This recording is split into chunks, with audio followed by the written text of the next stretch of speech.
Francisco, but I am really happy to be here today. All right. I welcome everyone to the Social Equity Leadership Conference. I was going to say here in Baltimore because many years ago we hosted the conference at the University of Baltimore and co-sponsored by Rutgers as well. But it's beautiful to be back, at the SELC. For a couple of years, I pop in and out. My name is Dr. Heather Wyatt-Nichol, and I work at the University of Baltimore. I'll be serving as a moderator today for the panel. I'm also, I'll jump in sometimes because I have a big mouth and and present because I'm presenting with my two colleagues here. So first I'd like to introduce everyone and just be mindful of time as well. We're going to go down a list as on the presentation here. And excuse me. First, we're going to start, of course, with Dr. Evangula Brown. Almost not to see. That's my nudge. That's my nudge. Okay. Evangula Brown has a great deal of experience, and she has worked in a wide variety of areas. So she's at Community College of Baltimore County as well. She has worked in local government, and she can tell you all about it when she comes on as well. I'm definitely happy to have her on board. And of course, we have Dr. Renita Seabrook, my other partner in crime, right? We've been working together for a long time. And so part of our work is research in progress. So I say, be a little forgiving with our presentation, okay?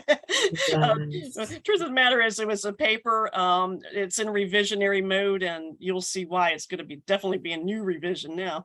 Then there are folks that I have not had the opportunity to meet and interact with for any period of time. So I'd like to also welcome Dr. Vernise Estorcien. Yes, that's correct. And thank you for the doctor, but I'm a PhD candidate. Oh, okay. Well, you got to put that pressure on. There's the nudge again, the nudge. Well, welcome. We welcome you at FIU. I would love to be down there right now as well, right? Pick between San Fran and down in Florida. And down the road from me, I'll say Dr. Peters. Yes. Hello, hello. Welcome, welcome. And let's see, Francine Toliver Edwards. Dr. Edwards is up the road. Dr. Edwards. Welcome. Hi, how is everybody today? Good. Glad to be here. Thank you. Thank you for joining us. I truly appreciate it. So we'll go ahead and I'll pull up the PowerPoint that we have for our particular presentation today. Bear with me one moment. It'll take a second. I'm just a little bit slow. And I'll look a little odd because I will not be seeing you all while I do this. So it takes a second.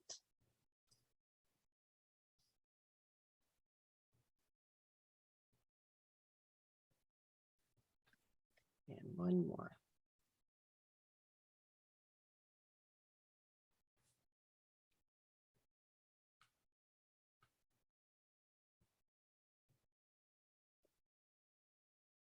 Okay.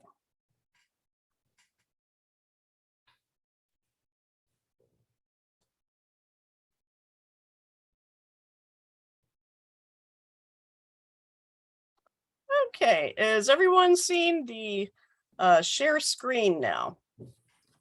Yes. Okay. Excellent. I am now going to minimize here, and you'll also see another name on here. Our other colleague and partner in crime, Dr. Kelechi Uzochukwu, who recently was promoted as well. So I want to give a shout out to her, okay? And here in the College of Public Affairs at the University of Baltimore. So happy. Anyway, she's also in this project with us, but she's unable to be with us, but we're keeping her in mind as well. So that's why you see the three names there. All right. And here we look at racism as a public health crisis from a variety of different perspectives. I'll go ahead and hand it over to Doctors Renita Seabrook and Dr. We just putting it out there, Evangula. I'll hand it over to you all as well. So I'll pin you all. All right, so how's everyone doing? Oh my goodness, as Dr. Heather Wyatt-Nichol has said, this is truly a work in progress for us with this particular paper, because the thing that we know about, if you want to say, social reform, social justice, police reform is never ending. It's just it's a cycle. It's just continuing to flow in so many different areas. You know, our topic is racism as a public health crisis. And when you think about it, it really is. It really is a public health crisis, and one that we have to take important measures and steps to curb the vitriolic actions that are happening on a regular basis. And, you know, when you look at, thanks, Heather, because I didn't know what we were doing with the change the screens here.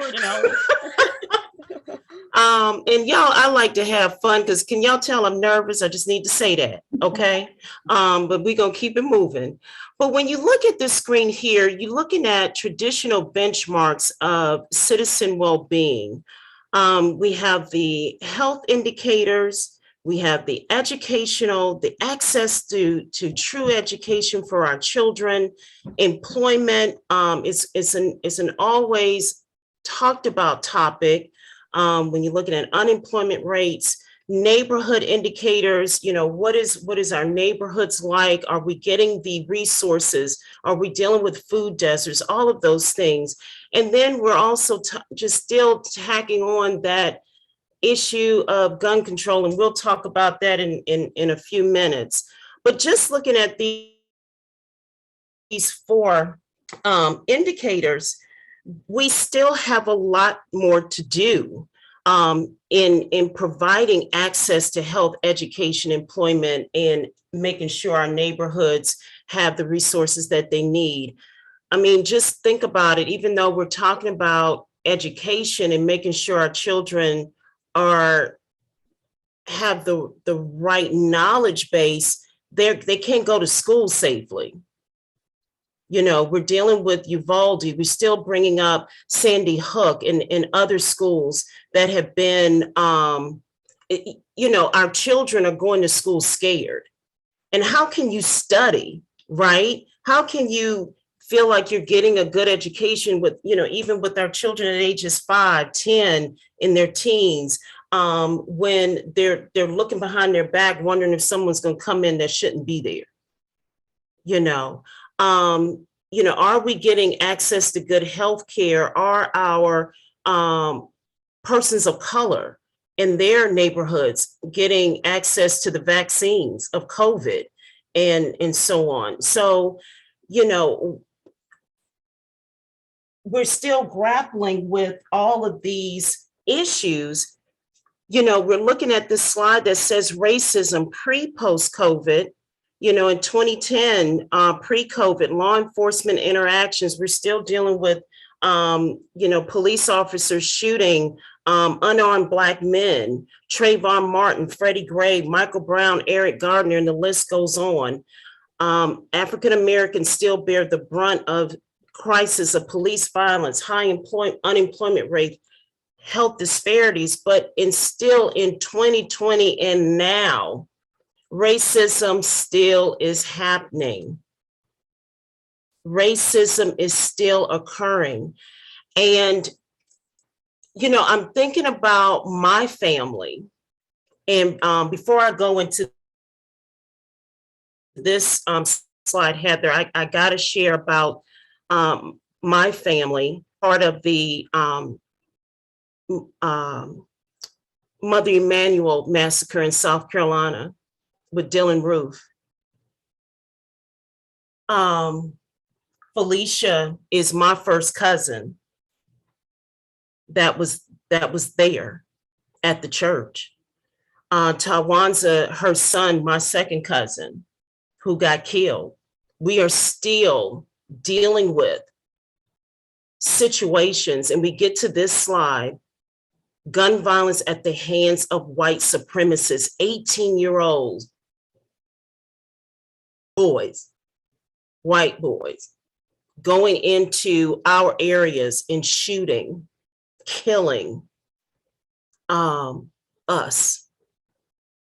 And I know, in some respects, I'm trying to get my words together because this is so personal for me, but this is a topic we've got to tackle and we got to stop this. Gun control, we have to get policies in place, and racism as a public health issue, it is. It is. And,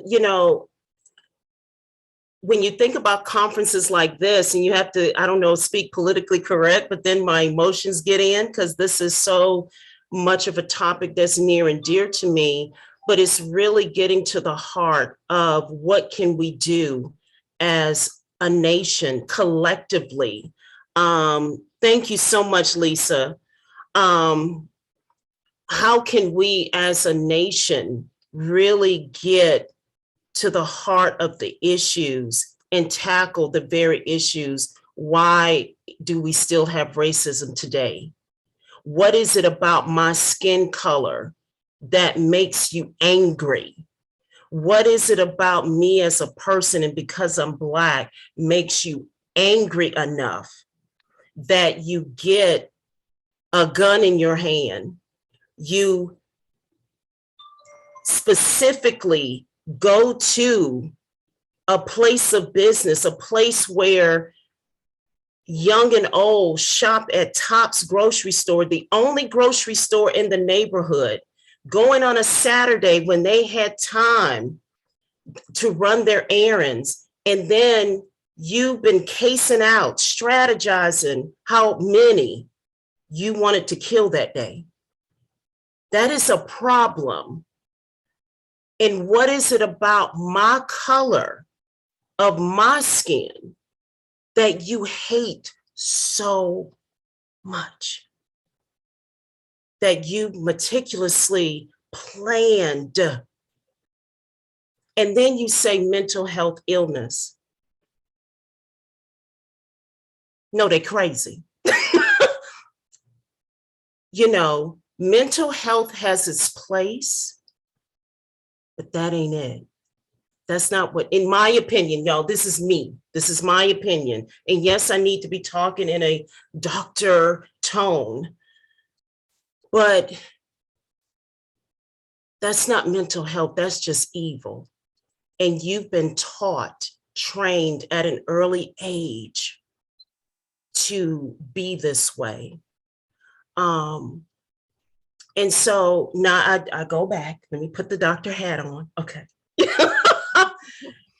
We got to come up with policies and really speak to, because Congress, they were there.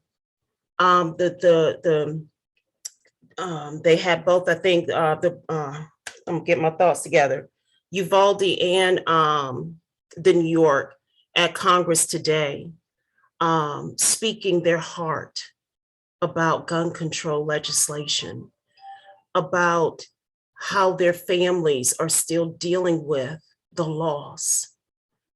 And you're still hearing politicians on both sides. Why are we still having this issue? Why are we still having the conversations? The chats are coming in, and I'm sorry, I can't really look at it. So I'm hoping I'm answering some questions or speaking to what we're sharing today. But if this hasn't been an issue in your research, this needs to be the issue in your research in some way, form, or fashion, in tackling the topic of racism. Heather and I, she calls me, we're partners in crime, the Ebony and Ivory. We work so well together. And we talk about these issues in our articles. We wrote an article, what was it, Heather, back in 2017, The Ugly Side of America, Yes. Racism and Oppression, really looking at the historical perspectives of slavery and racism. We're still here. Yeah, it's deeply embedded. And, Yeah. one of the things that folks, it touches me too, Renita, in so many ways. Anyway, I'll stop. No, and Evangela, I want to pull you in too. I'll get to talking and they'll be like, shut up. So Evangela, please just jump in. But because I know when we met the other day in terms of our talking points, I know I had digressed in some of the stuff we said we were going to share, but you had mentioned a lot of things just in terms of the Tops shooting in comparison to Uvalde, but it still is to the heart of what we're talking about as racism as a health issue. And I want to pass the mic to you as well. Before I pin it over on Evangela here, one of the things I will say is this is going to sound, I hope, not tacky, but think about it put your work hat on for a second when you think about this one. I was at COPRA. I served as a commissioner for NASPA. I was at COPRA at the time. I think we were meeting in Portland that year. And I got the call from Renita. And it was surreal because we also had a committee member on COPRA who, was in Charleston, that was their university.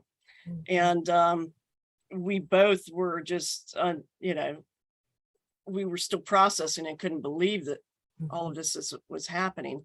And these are our friends, and yes, it goes so much deeper just being raised in the South. You feel and but yes, so when you think about these things and then you just go off to work, like, and you have to sometimes, right? But now I'll move on. I have a recommendations here and I'm going to put the pin on you, Evangela. Good afternoon, everyone, and thank you, Dr. Heather. And I guess I might have to go back to school. Thank you. But yeah, we were talking about Uvalde and Tops. And since we're being transparent, and Dr. Seabrook, thank you for starting this off. And I would just like to first say, I love these ladies, and both 10 years ago used to be my professors. So I'm always honored to be able to present with them. And, in regard to our conversation, in full transparency, I said, Uvalde, my heart goes out to each and every family member, the teacher who passed away. I mean, her husband died from a broken heart, one of the teachers. He went to put flowers on her grave, came home, sat down at the kitchen table and had a heart attack. Yeah. Right? But in our conversation, one of the things I could not understand was what happened to Tops.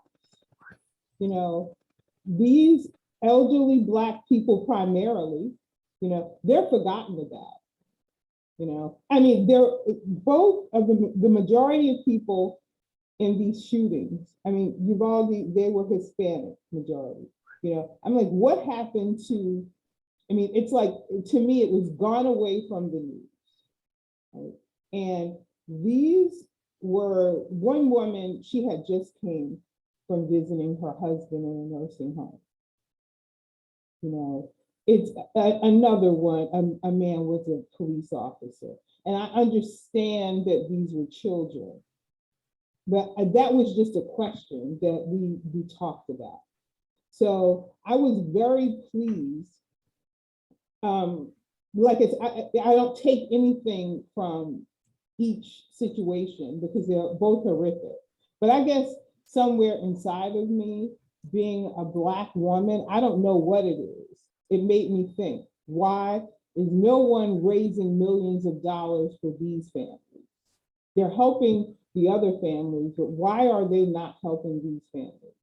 But I was happy to hear yesterday in Buffalo, Dave Chappelle came. There was a 3,000 seat comedy show that he did. And I believe the majority of the proceeds from the ticket sales he gave to the families. Yes. So in my mind, I felt sort of, in a way vindicated that my feelings, were not so bad because they need help too. Right. And we all need help. And we go back to, Matthew McConaughey. He's from Uvalde, right? And he's getting in front of the people that we put in office, and he's pleading, for a change. So I don't know what it's going to take. I do not know what's going to happen, but racism is definitely a public health crisis. Yeah. When we talk about education, that's what I want to talk about a little bit. Let's start from the beginning of it. Well, Evangela, I gotta cut you short just for 2 minutes to wrap it up. Then we have to move on. Okay. Go on. Oh, you want to cut me off now, or? Oh, we have to wrap it up so we can move on to the next presenter now. And I know you have a lot that you wanted to share too. Oh, yes, You were talking I about do. education and training. And so Yes. I'll let you go on that as well. And you were talking about the review boards as well. Okay, I will try my best to make it really quick. One of the things I think about is it's a whole lot with education, and especially in Baltimore. 70 in high school kids, according to John Hopkins, 75% of Black children drop out. Okay, 75%. We have issues across the country with adultification, right? And that's primarily of Black girls. Right? So they're not seen as the same as their white counterparts, right? They don't have the same feelings. They're seen as adults. Starting from 5 years old.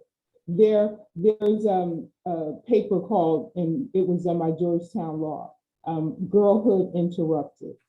One young lady in that paper talked about how her tears were not seen the same as her white counterparts. And these are young girls. But I will move on from that and just talk quickly about civilian review boards. I worked at one as an investigator and then as a supervisor in Baltimore City while they're still under a consent decree.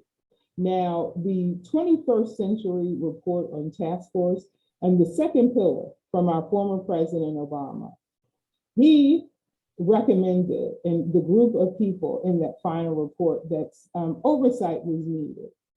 And that's across the country. So when we look at January 6th, we had an insurrection. Who participated in that insurrection? A lot of law enforcement did.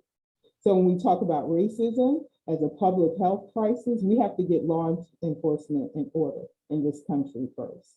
Right? They have to get in order, and we have to hold them accountable. Right? Community, we are stakeholders in it, and we have to be the ones to hold them accountable, because oversight of policing is happening across the country now.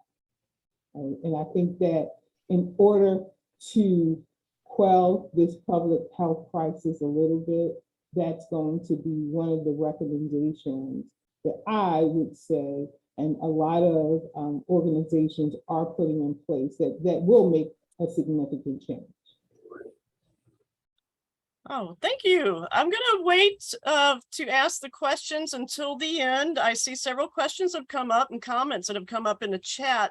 But first, I'd like to get through with all of our presenters. So I want to thank you all.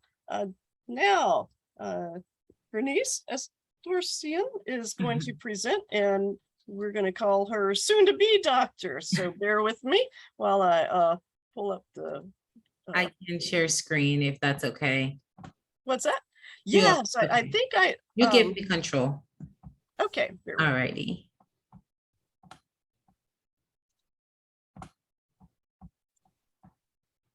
Okay. Can everyone see my screen? I'm hoping. Yes. Awesome. Well, first, let me start off by saying for the first time, I'm on a panel and listening to individuals speaking from the heart. And I feel it is very refreshing for me, actually, because a lot of the work that I do, especially when it concerns my dissertation, is deeply impacted by some of my personal experiences as well. And so the topic that I will be presenting on is part of my dissertation titled All Voices Matter, a case study of police-led mentoring program leadership development. Should be able to go to the next slide, but I don't think it's moving.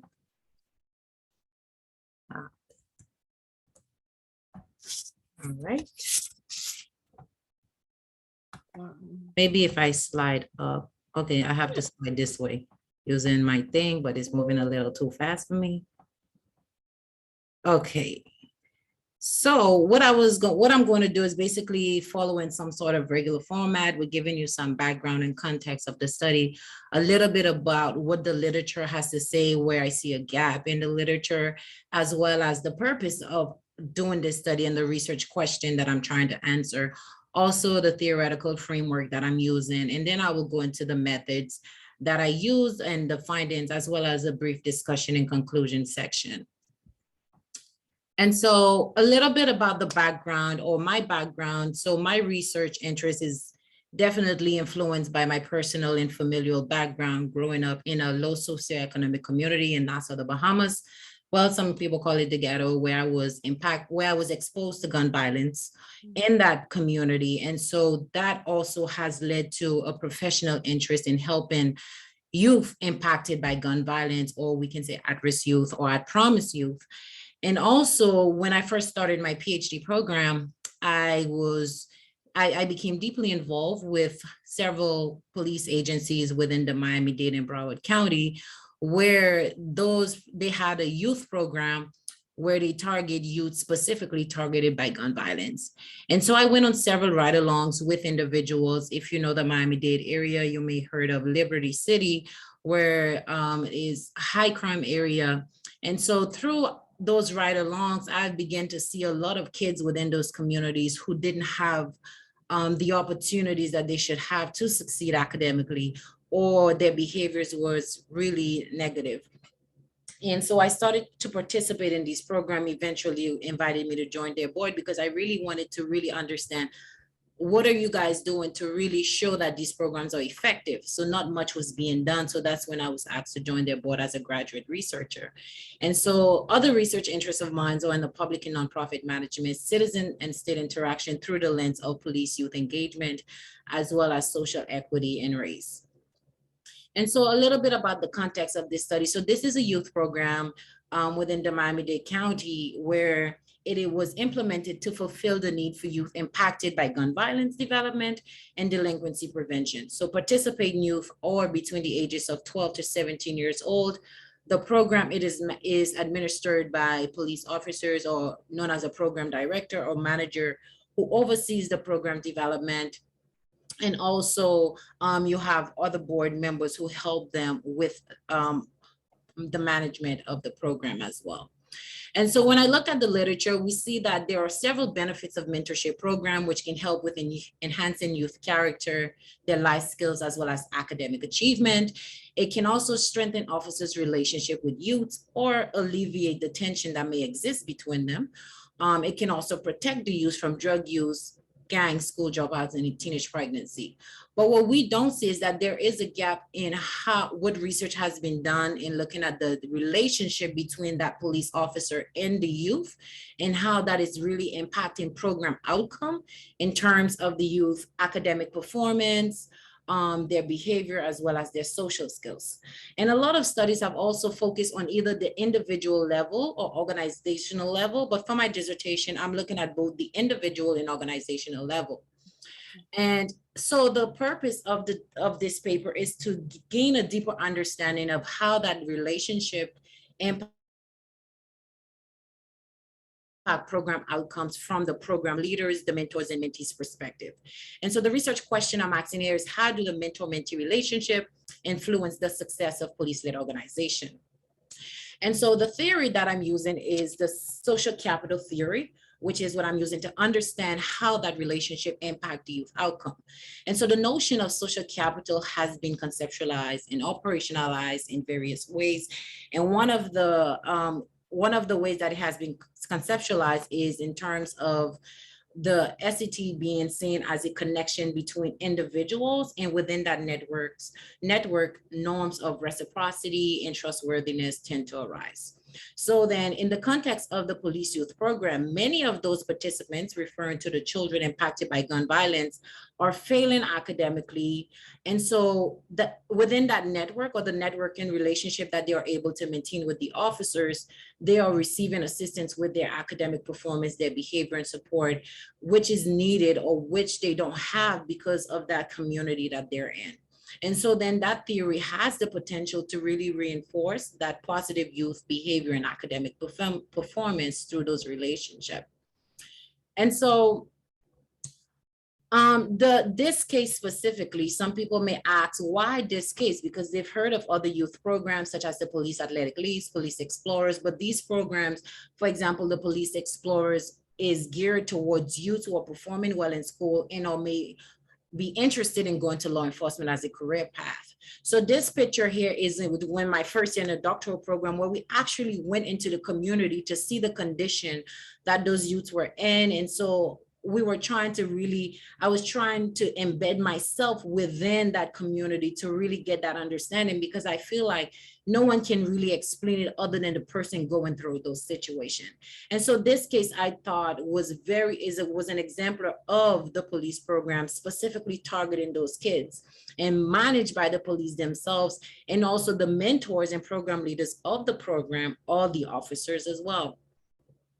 And so the method that I'm using here is this research is part of an existing memorandum of understanding between, and it's part of a wider research, I should say, in protecting youth from gun violence development.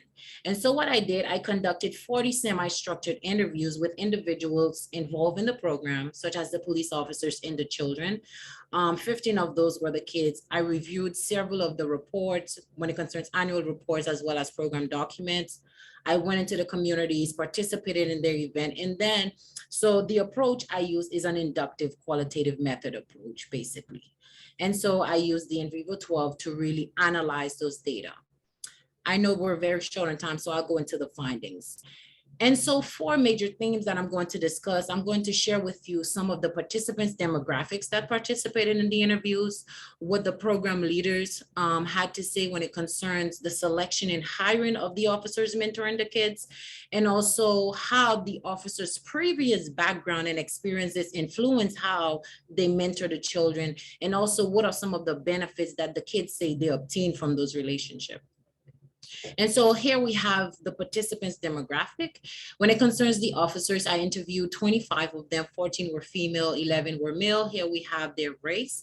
52.63% of them identified as Black, 10.53% were white, then we had Hispanic and others. I also wanted to know what does the rank of these officers look like? And so a lot of them were frontline police officers. And then we had about 21.05% who recognize themselves as police managers. For the children, I interviewed 15, and interestingly, all of the children were Black. And they were either in middle school or high school. So 40% of them were in middle school and 60% were in high school. Again, they were ages between 12 and 17 years old. And here we have some of about 53.3% recognized as 13 and 14-year-olds. And so one of the interesting findings I found was that the selection and hiring of these officers. So prior to these officers even being paired or be able to mentor the kids, they had to go through an interview process with a supervisor and an officer who then ranked those police officers on how best they think they were fit to become a mentor. And so they look at whether or not those officers have previous experience working with kids or working with individuals in marginalized communities. And also a leader mentioned that they want officers who can actually relate to those kids, that they can identify with them, because the work that they do is about making bonds and making connection. And also the officers obviously had to work in neighborhood resource, community-oriented assignments, or some of them even have a background of living in those communities. So they were able to connect with the youth on a different level compared to someone that had not lived or grew up in those communities.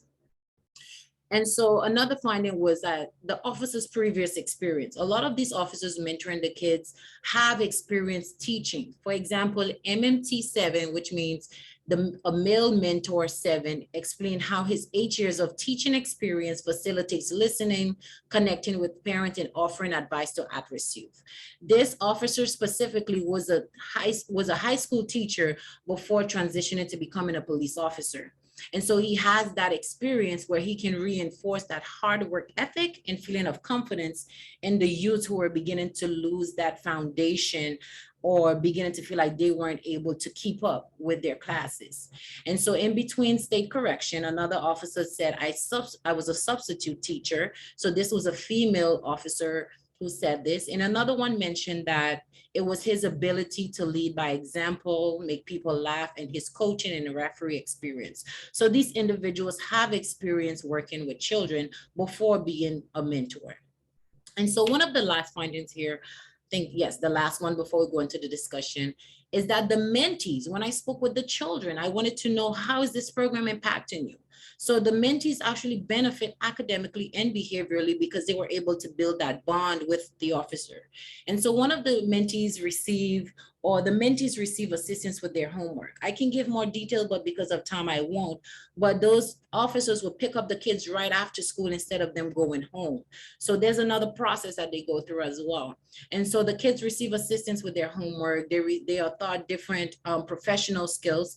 For example, a mentee stated, they calm me down, but sometimes I get hyped when I see stuff because I never saw all of this up here. First time I came up here, like, wow, you see everything. But let me explain that a little bit. So those kids live in the community where they are not being exposed to things outside of their environment. So when the officers take them on football games, they take them on university tours, or they take them to the beach, the kids are surprised at what they are seeing because they didn't think those things were accessible or they were able to experience those things. Several of the children even reported they started getting better in school. Grades were improving from C's to A's and B's because the officers go to their school and checked with their teachers and counselors, make sure that they're on top of their grades. So now they have this role model in their lives who's actually looking after them as well. And so other kids mentioned, I won't go into details about their performance. Many reported about, I had several F, Ds, and Cs to show how many of those kids are failing academically. A student said, I had I think 4 Fs. It hurts listening to the kids because of the lack of structure, right? One of them even said, I'm just glad that they're there for me, referring to the officers that helps him with his homework. This basically tells me that this child does not have a person in their lives who is really there for them when they need to be, when they need to have someone there. So in conclusion, I strongly believe the police-led organization context appears to be a suitable environment for students' academic, social, and behavioral development. Students asserted that they have a positive relationship with the officers. They describe them as, that's my big brother, or that's my big sister, or that's a second parent to them. And so involvement in the program really helped the students academically and behaviorally. And over time, many of the students even built a strong bond with the officers. And so this is supported by previous research indicating that bonds and trust are stronger when there is a frequency of both contact and emotional closeness. And so for future research, I really, I should consider how these youth organizations, such as those selectivity and hiring or training, influence those program outcomes as well.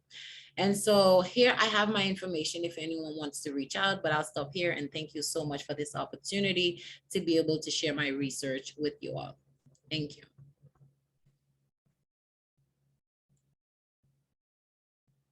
I have to stop share. Thank you so much. I'm going to unpin you now. That was wonderful. Again, I'm going to hold off questions until our other presenters, because we've had a lot of great questions come up in chat. on a variety of programs. I don't know what I'm trying to stop share. I'm trying to find, oh, right here. Jeez, it's right in front of me. Okay, and let's see. Bear with me. I'm looking now. Next, we have, I can't remember. Oh, Dr. Peters, I believe you were next. So bear with me one moment. I'm going to put the spotlight on you. There you are. Okay, and I can share. Okay, bear with me.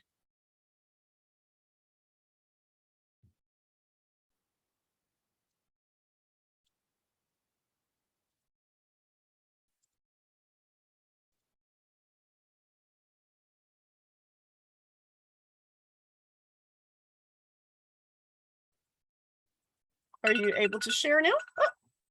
Oh.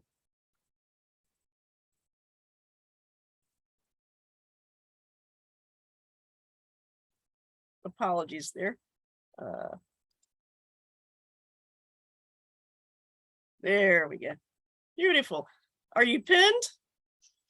Yes. All right, so good afternoon, everyone, since we're all officially on daylight time. I am Dr. Keadrick Peters. I have the pleasure of serving at Bowie State University, Maryland's oldest historically Black college in the state of Maryland, and I'm a product of Howard University, where I received my PhD in sociology. And I'm excited to be here, and my pronouns are he, him, his. So I just want to kind of dive in. It's more of a shared conversation talking about racism and its impact on our overall health and well-being. What I really want to make sure I can go to the next slide is really hone in on Andre Lord's that there's no single issue struggle because we do not live in single issue lives. And so all my life, I've lived my life on the margins. And as a person, as a African-American, somebody a part of the LGBT community, we have to be really intentional and conscientious about how these things all intersect. So at Bowie State, I have been serving as a champion for diversity, equity, inclusion, and social justice for over 4.5 years or so.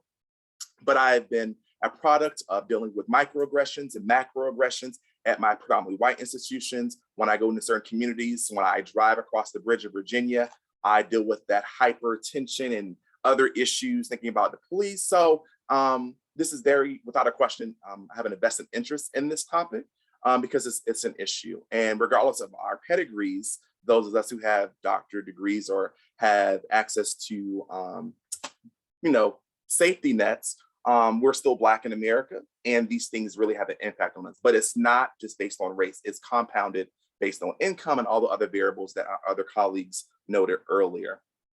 And so I just want to kind of talk about an approach that we can do. We have to first and foremost acknowledge that racism is an issue, which I'll get to in a few minutes, talking about some recommendations. But I think it's really important for us to sit back and intentionally think about, especially after George Floyd's death, where he was on the ground for 9 minutes and he shouted out to his dead mother, "I can't breathe," and he was calling out to her, that people obviously are trained and learn.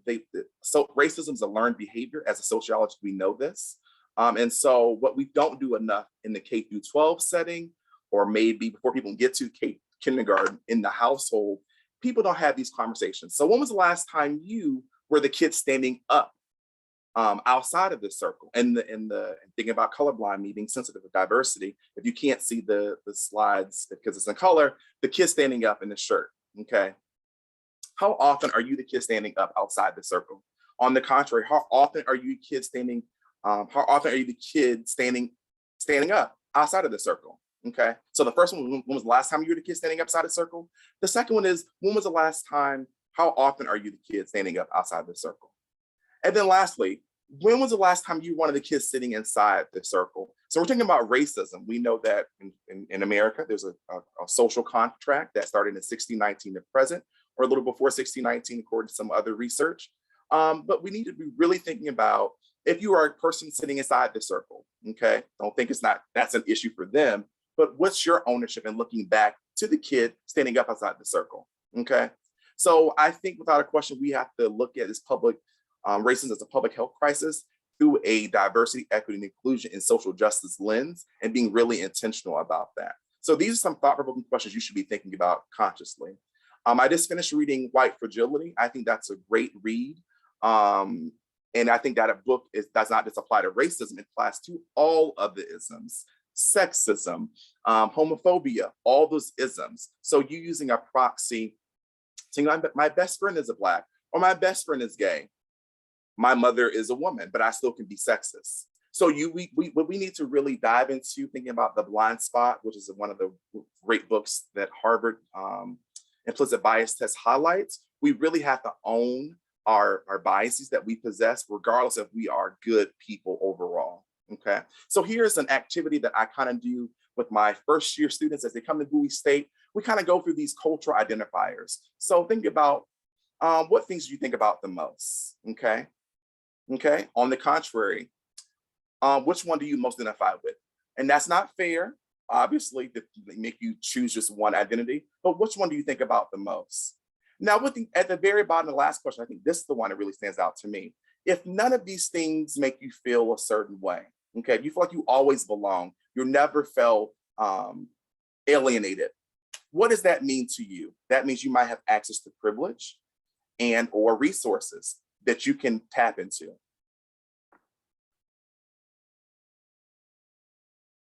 So when we think about social identity, we think about race, obviously, gender, gender expression, religion, political ideology. All these things are all connected to our cultural identity. But sometimes some of us in society think, well, I'm an individual, but you are still attached to a community. And in the blind spot, it talks about 80 to 90% of our interaction with each other is unconscious, meaning when you're receiving messages in society about X group, your interaction more than likely is going to reflect what you've seen in society and what messages you've received, okay? So this activity hopefully gets you to think a little bit more intentionally about your interaction with each group and not be void of context.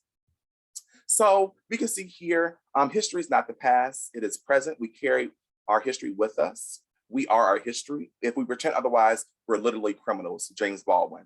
We see the hate crime statistics in 2020 from the FBI. We know, as our colleagues noted earlier, the rhetoric of hate and violence toward Black people, LGBT community, Asian people has been increased since 2020. But we really have to be mindful of these things. And I do believe if we really work out being intentional about our onboarding at our universities and or our onboarding with our students from K through 12, these conversations will change. So I'm a millennial. I grew up believing Columbus. We celebrate Columbus Day. Columbus Day, I believe up until like 18, he was a hero. How that psychologically impacted me as a PhD now has impacted me. So now we have coming up in November, we do, instead of Columbus Day, Indigenous People Day. And now we have Juneteenth. But we have to have these conversations and be really intentional about it early on. So here's some strategies. I know what time is moving.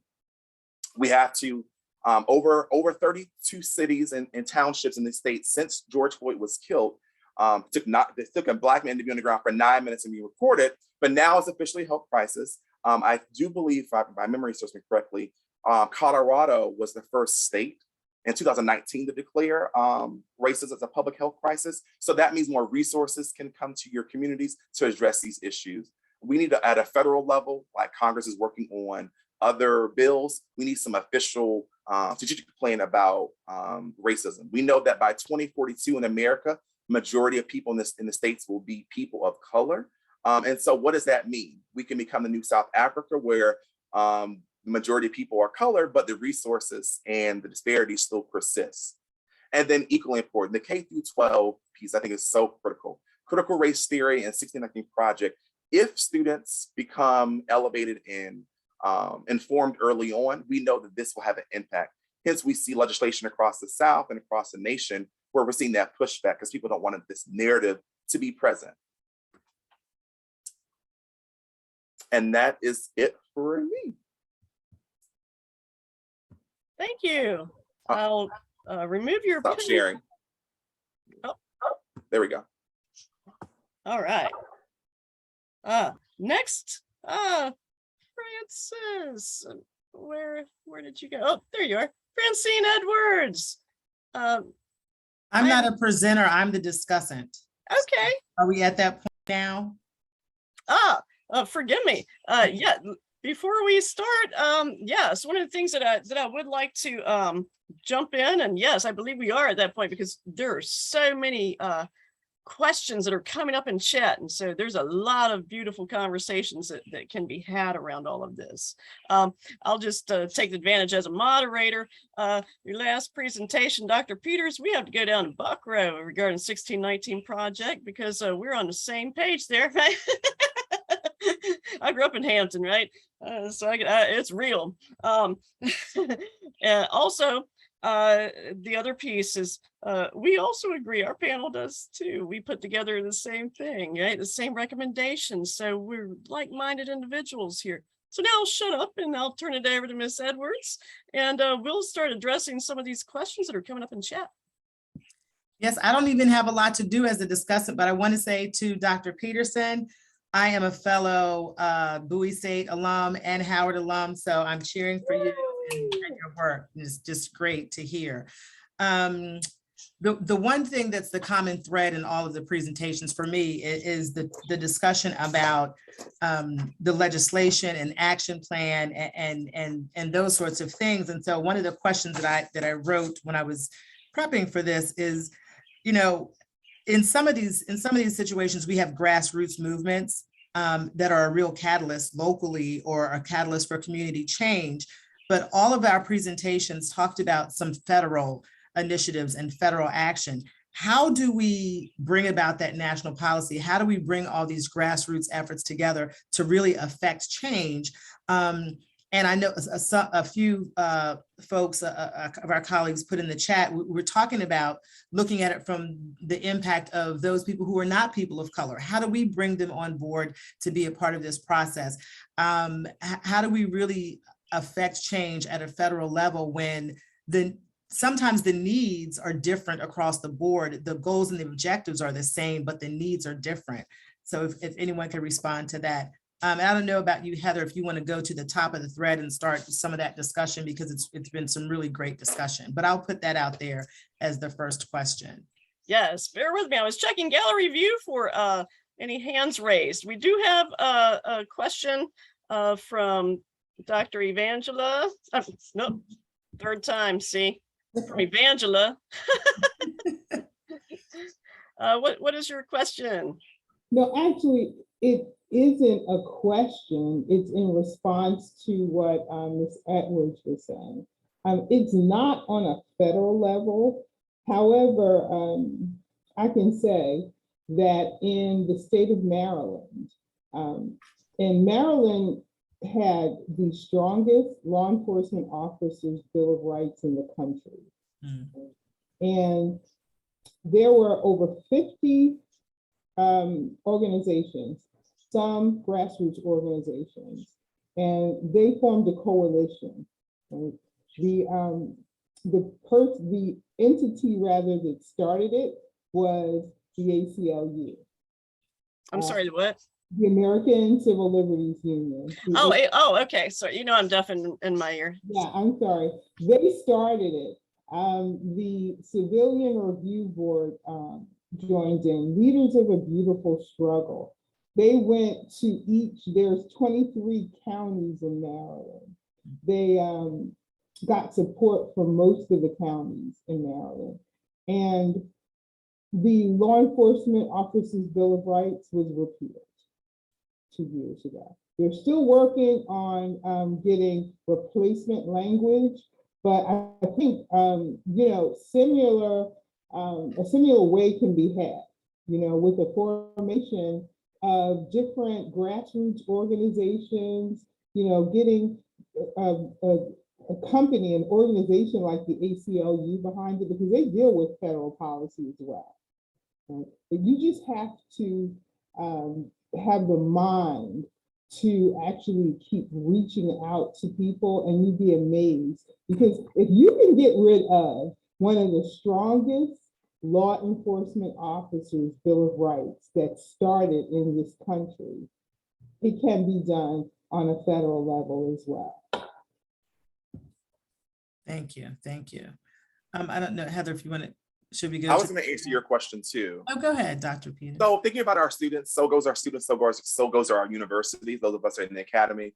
Thinking about the White House Conference on Historically Black Colleges, I think where over 1,000 students are connected there. They have connections to the White House, regardless of party affiliation. I actually was an intern for President Obama and the president that came after him. And during that conference, you have the opportunity to connect with, elected officials, and our students can push our legislators to say, hey, this bill needs to go to Congress. So I can't think of a perfect example. Thinking about actually DC started the TAG program in 1999, 1998, where students were kind of advocating Congress at that time and elected officials saying, hey, we need this issue to be addressed. I think if we really were to utilize more of our students at a national conference level, I think that might start shaping things a little differently.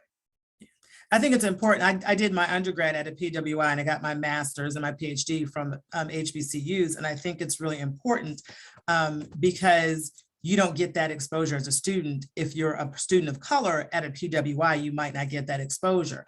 So really growing that program and encouraging our students in the HBCU space is really important because they become the next set of legislators, advocates, policymakers. So I think that's really important. Thank you both. I'm looking in the chat. Let's see, how do You notice you said it was hard for social scientists to detach, right? Hearts are with the work, but also focused on holistic and collective means of solving the problems that impact us all. The grassroots problem, I think, is critical. Jim mentioned here that he lost a friend during a mass shooting. Yes. That was for the last presentation, apologies. And it's heartbreaking here, right? Here reading about the Jewish Community Center in 1999, the shooting there. And Jim also said he had hoped that Columbine would be the end of it. And I think that we all thought that. I was having a conversation with a colleague and I said, we're really in a sad place when we say things like, at least that many people didn't get killed. So even though you're not trying to be desensitized, but it's still trying to find a glimmer of hope. And it is saddening because you did think that Columbine was it. You did think that Sandy Hook was it. And here we are again. And I think that for me, when we think about the topic of this and everything that you all have presented as it relates to, a prison pipeline, all of these disparities help to create a prison pipeline. When you have marginalized people, when you have individuals who don't have access to resources, who are unable to advocate for themselves, who they've never been in a space where they were taught how to advocate. Because just like I think someone talked about the fact that these young men who were buying these weapons and going into these places, killing people are taught that. Advocacy is also something that's taught. And if you don't have that too can be a weapon, a powerful tool, however you want to couch it. But when you're not taught that advocacy, we end up in spaces like this where our anger is actualized in burning down our own communities. When our anger is actualized in ways that further harm us. So I think it's the education piece is really, really important, no matter how we get it, whether it's a partnership with our law enforcement that our future doctor talked about, or regardless of what those partnerships look like, I think they're all important. I'm going to jump in there because I was a protester at Lafayette Square, okay, during the George Floyd protests last year, not last, it's 2022, in 2020, right? I was there on May 31st or May 30th, whatever that Saturday was, is the day that I went. He died on the 26th. Me and my family went to DC that Saturday. And so I remember Rodney King. I was in college when Rodney King happened. I used to be in the college Republicans. People find that surprising. Don't throw tomatoes at me. It's a different party today than it was, when I was in it. But just to give you some context, I have a bit of a conservative background, but also a great deal of life experience that tells me otherwise, right? And so I see the disparities. I've lived through them, even though I do have the privilege of being white, female, and I understand that white privilege. at the same time, I've been in several protests before. I was in the Pride Parade before. Well, that's not a protest, that's a march in Baltimore City, right? So it's 2019 Pride. I was at the inaugural Women's March in 2017. I was in the Wall Street back in the day during, I forgot the names of our movement then, right? It's been that long. But, I think one of the points is when we were in DC, fighting for George Floyd, there was more police presence there than at any of those other marches. My daughter said to me, "Mom, I'm scared." I said, "Why?" "All the police." I said, "You don't have to worry about the police." I used to work with police for 4 years. A lot of people don't know that either, right? She said, "Okay, we go off." Okay, I'll be short. I'll shut up now. We go off. Anyway, she comes back around 5 something because her and her father, I said, "We got to go pay the parking." They come back to me, another lady, her daughter, getting maced. Okay, that was her impression of the police that day, and that is awful. What's happened now is people are turning to Antifa, so it does disappoint me. People will burn down their own communities when there is no agency and they feel there's nothing left to do, or when they're angry, right? And so I looked at it differently in Rodney King than I did today in recent times, right? So it always upsets me to hear people say you're burning down your own community because it's not always the case. But also I'll shut up about that. I noticed some nice points here too, talking about, and this comes back to Vernise's earlier presentation. It reminded me too of police athletic leagues, right? Because if you want to have change, you have to change from within. And I'm not talking about at the individual level, I'm talking about going into organizations, right? And law enforcement, you have to go in to be that change, right? And so anyway, I'll stop. It does take risks. It says we're supposed to leave the breakout room in 15 seconds. Oh my goodness. Yeah, Okay. it came up on the screen, but I do want to say I appreciate being here. It's my first time. I appreciate all the presentations. This was amazing, and I hope the dialogue continues. Oh, thank you. Thank you so much, everyone, for joining. The sponsors now and then still have me do it at the opening session tomorrow. Absolutely.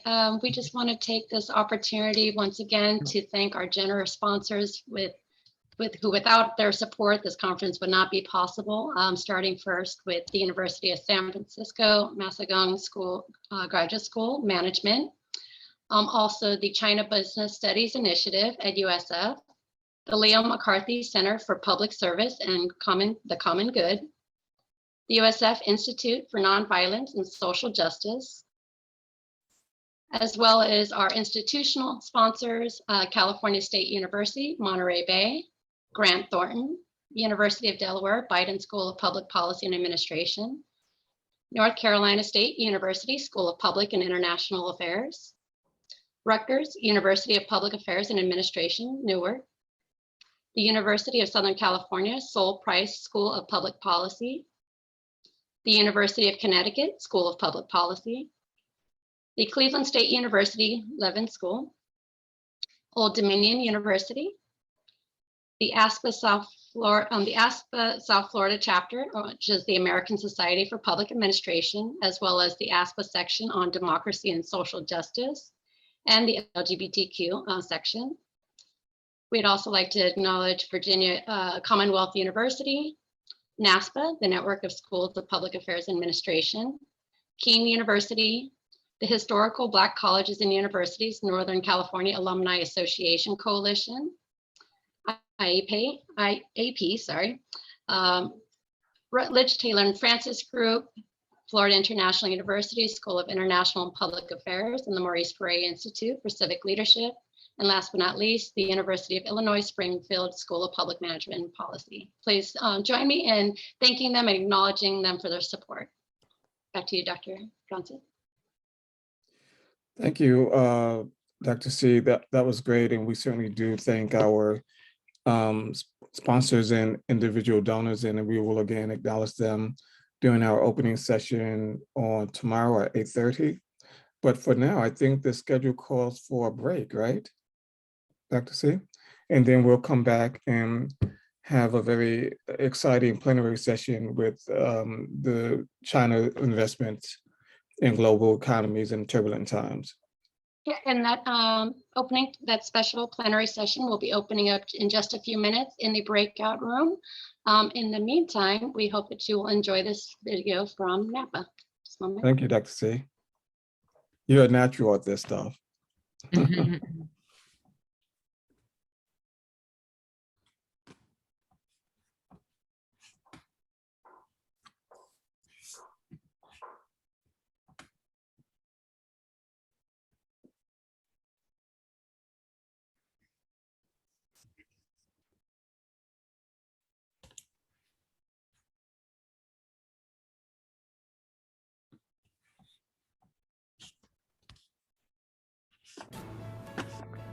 We defeated tyranny in 2 world wars and put a man on the moon. Now we want to apply American ingenuity to make our government work and work for all by addressing the grand challenges in public administration. In a world of complex global networks, technologies, and markets, no single government agency can fix government programs. These governance and management challenges can seem mundane, but they eat away at the roots of our democracy and society.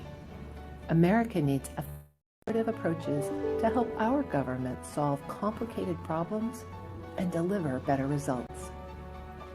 The National Academy of Public Administration, established in 1967 and chartered by Congress in 1984, will use our Grand Challenges campaign to bring public, nonprofit, private sector, and educational actors together to address the critical issues of protecting and advancing democracy, strengthening social and economic development, ensuring environmental sustainability, and managing technological changes. We expect our results to change lives in communities across America, and by doing so, to inspire new levels of trust in our government. Now is the time to take on big challenges. Together, we can help democracy flourish.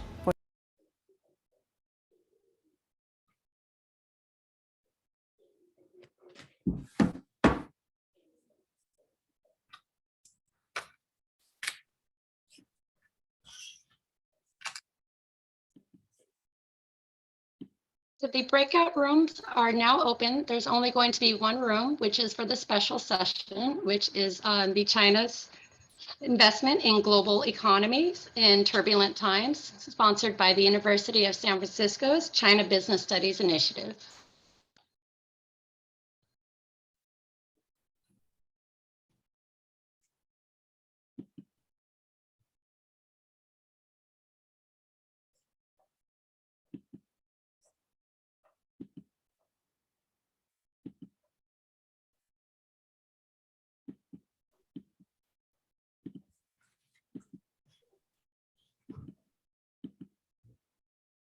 Can everyone hear me for a moment before we break out or not yet? No. We can hear you. Oh, I saw, I just wanted to thank Dr. Johnson and Agatha and Jose Luis and everyone for a wonderful conference. Thank you. Thank you. We appreciate the feedback. On that note, I should note that when the session concludes, the meeting, you will receive a survey link, and we do appreciate if you would provide us with feedback.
Hi, so for the panelists, I'll go ahead and move you now into the session if you have any trouble moving. To self-select for the breakout rooms, you click the breakout, and then if you don't see it, click on the more, and then the three buttons, and then it should give you the option. What I'll do now is I'm going to move the panelists, and then at the start of the hour, we'll move everybody in.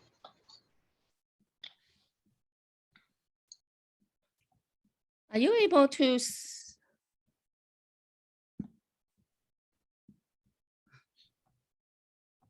I'm sorry?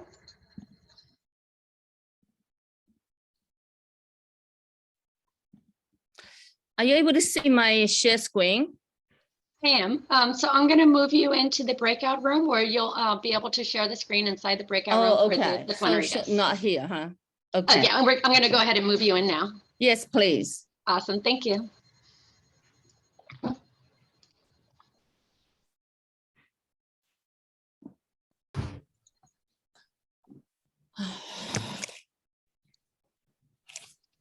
Stop and join.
So if Dump is here, then we have full house here.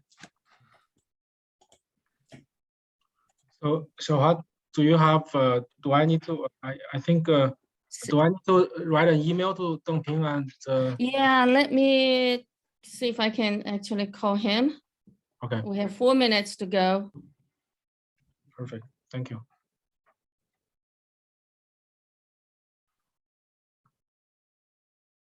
So in terms of sequence, Professor Deng Ping will be the first speaker, and then Professor Peter Lee. And I say Peter last one because he has a really nice case studies. Okay. Conclude with a nice case studies, great. Okay. Yeah. Yes, Peter first, second Beatrice, and Jingqi and then Peter. yeah, and okay. Yeah. So we go with yeah. If Peter, Peter, yeah, and Deng, Peter. Oh no, sorry. Deng Ping should be first. My question is, if Deng Ping is late, then we let Patricia. Then we have Beatrice go first. Okay.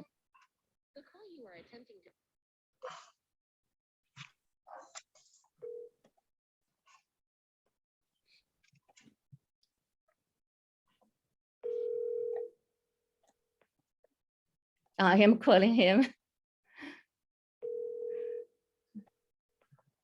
Hi, Beatrice. Nice seeing you again.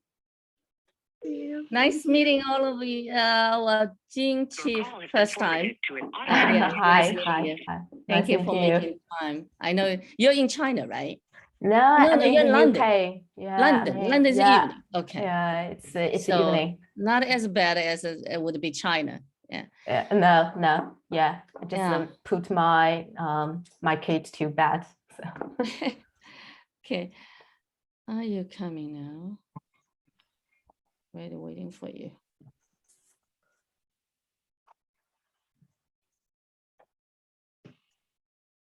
You know, the problem with online, sometimes you get time mixed up because a lot of time zones you have to deal with. People say, oh, I'm not, oh, this is this, and then they didn't get the time right.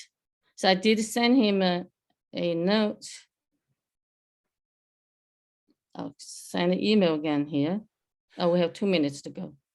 Dr. Young, that's a beautiful slide that's showing. Yeah, is that, you like it, huh? Yeah, that Glad. came out very well. Yeah. We are waiting. Hey, I'm gonna tell you, so far I have been trying to catch it as much as I can. Beautiful. Everything is so wonderful. I learned so much. Thank you. It's been wonderful, and Congratulations. Yeah, this is wonderful.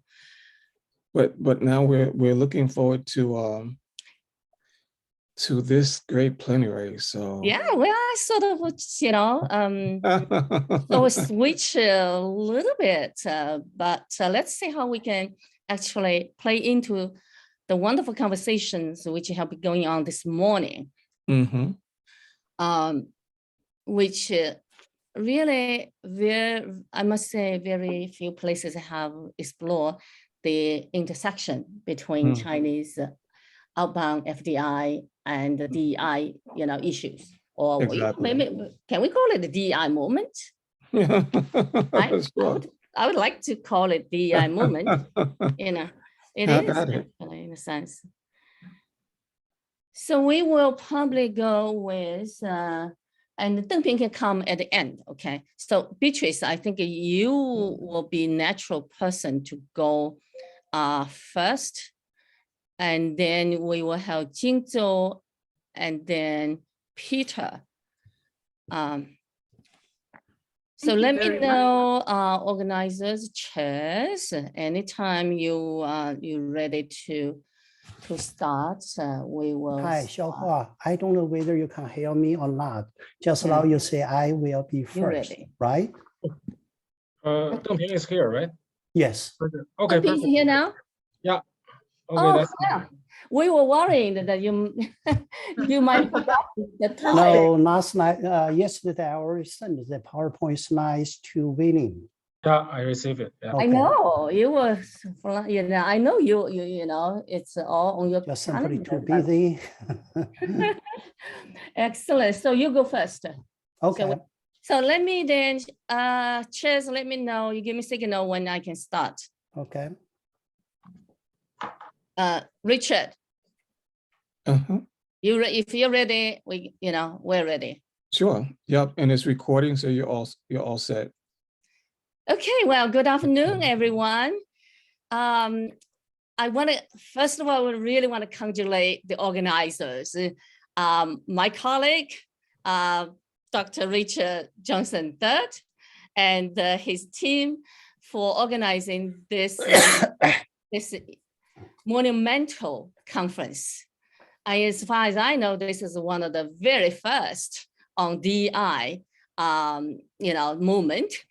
And this, the speakers are phenomenal, and the issues are so relevant and so timely.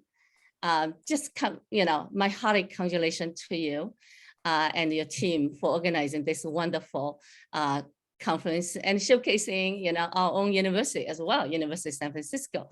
So I'm very proud to be part of it. So I also want to thank, Dr. Richard Johnson III and his team for his vision to invite us to be included, in this conference. And they see that, they really have the vision of see the intersection between DEI movement and Chinese outbound FDI in the global economy, particularly during this very multi-crisis, era. So my co-organizer and moderator, Professor William Wei, and I were just very proud, and as well as our speakers, so proud to be part of this conference. So let me, we will bring Professor Wei shortly. Let me just start off with a couple of comments here.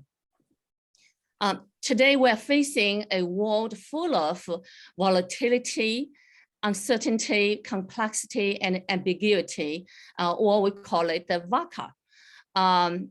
And brought about by changes in geopolitical environment, pandemic crisis, war in Ukraine, climate change, and the increasing threat of global recession. However, as you will see, Chinese outbound investment has been an interesting, hold on, let me just get rid of this so I can, okay. So let me bring things into perspective, why these two, can go together, why the organizers see the relevance between, Chinese outward FDI and the DEI conference, Social Equity Leadership Conference. And as you can see that Chinese, before pandemic, Chinese outbound, FDI is being increasing, year by year. It has become a affordable, informative force in the global economy. However, you also see the dip, since Donald Trump took the office, and then the dip goes actually all the way down because he started the trade war, and then of course, if you look at during pandemic, Chinese investment actually overall still remain quite strong, and look at the year 2019 versus 2020, right? It's quite strong, and you will see that even though there is a decline, but they're still playing a big role, and so particularly we want to actually today want to featuring Chinese outbound FDI in Africa. And we do have our experts from different parts of the world, and also from Africa. So the question that is, given what we know about Chinese FDI in the global economy, that what implications does Chinese FDI, have for the global community? And as we say, DEI issues is about engagement, right? Engagement, global community engagement. Does it actually create more social equity and benefit the host country economies? Does it benefit, or accelerate VUCA I just mentioned earlier? And so our distinguished panelists will explore those issues further, and they will provide unique perspectives based on their in-depth studies, and given the audience some glimpses into the reality of Chinese outbound FDI in the global economy. It is my great pleasure actually to introduce Dr. William Wei, Professor of International Business and former Dean at McCowan University Business School. And William himself is one of the leading scholars studying Chinese outbound investment around the world. So I'll hand it over to him, and he's going to introduce the panelists and moderate the discussion. And I may join in later. So thank you, William. Take away from me. Thank you, Professor Xiaohua Yang, and thanks for the wonderful presentation and background information for this preliminary panel. And we have 4 distinguished panelists, and each of them in different jurisdictions. We have people coming from the States in North America here. We have people based in Europe, in the UK, and also from Africa and from China itself. I want to first welcome them. And we have 4 presentations today, and 2 on a more macro level on the merger acquisition, one on merger acquisition in the turbulent times of Chinese investment, and another one on service industry, particularly accounting firms, their behavior, Chinese service provider globally. And then we have 2 specific looking at Chinese investment in Africa and a case study. So without further ado, I'm going to introduce Professor Deng Ping, who is the first speaker. And he's the professor of global business and at the Cleveland State University in Ohio, United States. And his research interests are multinational corporations and outward direct investment, specifically with a focus on emerging market. And his impact articles appeared in international journals such as Business Horizons, International Journal of Management Reviews, and Journal of International Business Studies, and Journal of World Business. So his topic is merger and acquisition by Chinese multinational corporations in turbulent times. So Professor Deng, please, thank you. Okay, thank you. I don't know whether you can open the share screen. Do you think I should use the share screen? Yeah, or you can open share. the share screen for me? I opened it already. Okay, thank you. Thank you very much for Winning and Xiaohua invitation. So it's my pleasure to talk something about the current merge acquisition by Chinese multinational firms. So Winning, yes, okay, this is better. Thank you so much. So could you please go to the second slide for me? Yes. So first of all, I will just briefly review Chinese merge acquisition, particularly in advanced countries.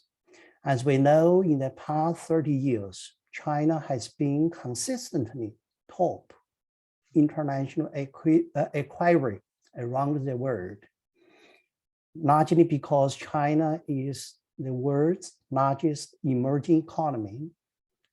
And the merge acquisition, particularly of those strategic assets, crucially important for Chinese economy.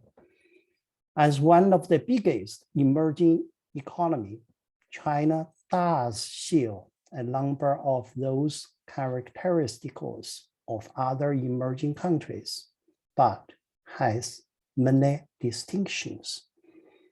One of the most important distinctions for the Chinese firm engaged in cross-border merge acquisition is Chinese firms are more likely to acquire strategic assets. Of course, those strategic assets include technology, management expertise, R&D facilities, human capitals, as I mainly summarize in some of my previous publications. So William, could you please go to the second slide for me? And also, the Chinese firm's acquisition of those strategic assets does have some distinct patterns. Sometimes we call as go out to bring in. What does that mean? That essentially means, according to a number of the leading scholars, particularly by Wyatt-Nichol and Pan, they think the Chinese firms acquire those strategic assets abroad, particularly in advanced countries like US and advanced EU countries, mainly to save large, huge domestic markets, then use that as springboard, or sometimes we can also call stepping stone to build, enhance their global competitions. There are many reasons to explain this kind of the merge acquisition patterns. As early as later 2000, I have done a couple of those case studies, found out a number of those Chinese multinational firms, including Bowie, Huawei, Lenovo, whatever. The most important reason for them to acquire strategic assets to meet going demand domestic market. Another important feature for the Chinese merge acquisition is the Chinese state and government play the crucially important role. To some extent, that is the single most important factor determining Chinese international acquisition and patents. To some extent, most of those large-scale acquisition by Chinese firms is essentially driven by the Chinese government. And the